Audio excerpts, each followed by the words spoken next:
কেমনে কি হইলে বন্যা শেষ হয়ে গেছে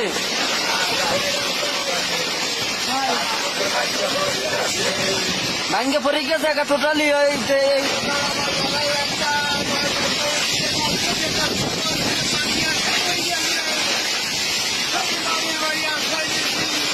মানে বাড়ি আশ্রয় নিয়েছেন যাইয়া